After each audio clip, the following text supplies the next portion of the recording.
नमस्कार शेतकरी बांधवांनो, मी ज्ञानेश्वर उगे. शेतीविषयक माहिती देणाऱ्या भूमिपुत्र या आपल्या युट्यूब चॅनलमध्ये आपले हार्दिक स्वागत. शेतकरी बांधवांनो, आज आपण या व्हिडिओमध्ये सोयाबीन पिकाचे खत व्यवस्थापन याविषयी माहिती बघणार आहोत. सोयाबीन हे कमी कालावधीत येणारे पीक असल्यामुळे त्यामुळे सोयाबीन पिकाचं खत व्यवस्थापन हा खूप महत्त्वाचा मुद्दा आहे. आपल्या उत्पादनामध्ये भर पाडण्यासाठी खत व्यवस्थापन हे खूप महत्त्वाचा विषय आहे.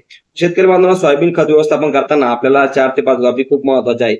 त्यामध्ये सर्वात प्रथम म्हणजे सोयाबीन पिकाला खत व्यवस्थापन करताना आपल्याला आपल्या शेतामध्ये सोयाबीनचे पीक कशा प्रकारे वाढते यावर आपल्या जमिनीत कुठल्या प्रकारचे खत वापरायचे हे ठरवायचे आहे. नंबर 2 आणि महत्वाचा मुद्दा म्हणजे आपल्याकडे शेतकरी बांधव हे ट्रॅक्टरच्या पेरणी यंत्राच्या साहाय्याने सोयाबीनची पेरणी करत असतात. अशा वेळेस आपण खत आणि बियाणे एकाच टायमाला पेरत असतो. त्यामध्ये एक गोष्ट लक्षात घ्यायची आहे की खत हे बियाण्यापेक्षा थोडं खोल गेलं पाहिजे.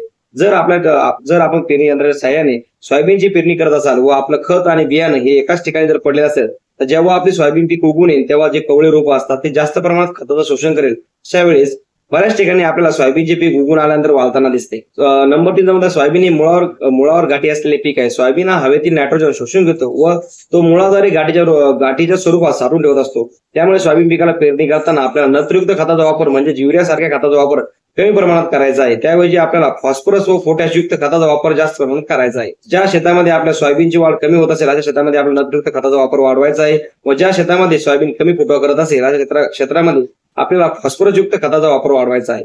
व ज्या शेतकऱ्यांना सोयाबीन पिके चांगले येत असून मग उत्पादकता कमी येत असेल अशा शेतकऱ्यांनी सोयाबीन पिकाची पेरणी करताना पोटॅशयुक्त खताचा वापर जास्त प्रमाणात करायचा आहे. सोयाबीन हे सल्फर लव्हिंग प्लांट आहे, म्हणजे सोयाबीन हे जमिनीतला सल्फर जास्त प्रमाणात शोषून घेतो. त्यामुळे आपल्याला सोयाबीनचं खत व्यवस्थापन करताना एकरी 10 किलो सल्फर टाकायचं आहे. सल्फरचा फायदा म्हणजे सल्फरमुळे सोयाबीनच्या दाण्याला चकाकी येत असते. आता आपण बघू आपल्या शेतात पिकाच्या वाढीनुसार आपण कुठल्या प्रकारचे खत वापरले. जर आपल्या शेतामध्ये सोयाबीन पिकाची वाढ जास्त प्रमाणात होत असेल तर अशा शेतामध्ये आपण सिंगल सुपर फॉस्फेटची एकरी 2 ते 3 बॅग टाकायचे आहे. सिंगल सुपर फॉस्फेट मध्ये 16% फॉस्फरस असते व 11% सल्फर असते. यामध्ये नत्राचे प्रमाण नाही. सिंगल सुपर फॉस्फेट मध्ये पोटॅश नसल्यामुळे आपल्याला एकरी 25 किलो म्हणजे अर्ध्या बॅग पोटॅशचा वापर करायचा आहे. सिंगल सुपर फॉस्फेट मध्ये सल्फरचे प्रमाण 11% असल्यामुळे आपण यामध्ये ऍडिशनल म्हणून एकरी 5 किलो सल्फरचा वापर करायचा आहे. जसे की मादन कंपनीचे मादन बेसल याचा देखील आपण वापर करू शकतो. जर आपल्या शेतामध्ये सोयाबीन पिकाची मध्यम स्वरूपात वाढ होत असेल अशा शेतामध्ये आपल्याला डीएपी या खताचा वापर करायचा आहे. डीएपीचा वापर आपल्याला जवळपास 75 किलो म्हणजे जवळपास 1.5 बॅग प्रति एकर याप्रमाणे वापरायचा आहे. डीएपी या खतामध्ये 18% नत्र असते व 66% फॉस्फरस असते. या खतामध्ये पोटॅश नसल्यामुळे आपल्याला डीएपी सोबत एकरी 25 किलो म्हणजे अर्धा बॅग पोटॅशचा वापर करायचा आहे. डीएपी मध्ये सल्फर त्याचबरोबर डीएपीचा वापर करताना आपल्याला एकरी 10 किलो सल्फरचा देखील वापर करायचा आहे. जर आपल्याकडे डीएपी नसेल तर डीएपीला पर्याय म्हणून आपण 10-26-26 या खताचा वापर करू शकतो. 10-26-26 या खतामध्ये 10% नायट्रोजन आहे, 26% फॉस्फरस आहे व 26% पोटॅशियम आहे. त्यामुळे या खतासोबत आपल्याला पोटॅश घ्यायची गरज नाही.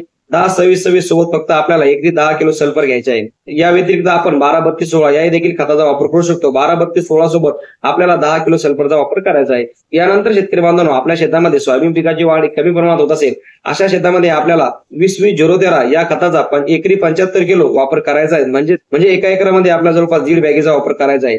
20-20-013 मध्ये 20% नायट्रोजन असते, 20% फॉस्फरस व पोटॅश 0% असल्यामुळे आपल्याला याच्यासोबत जवळपास अर्धा गोणी म्हणजे 25 किलो पोटॅशचा वापर करायचा आहे. 20-20-013 या खतामध्ये सल्फरचे प्रमाण 13% असल्यामुळे या खतासोबत आपल्याला एकरी 5 किलो सल्फरचा वापर करायचा आहे. 20-20-013 या खताला पर्यायी खत म्हणून आपण जर 24-24-0 या देखील खताचा वापर करू शकतो.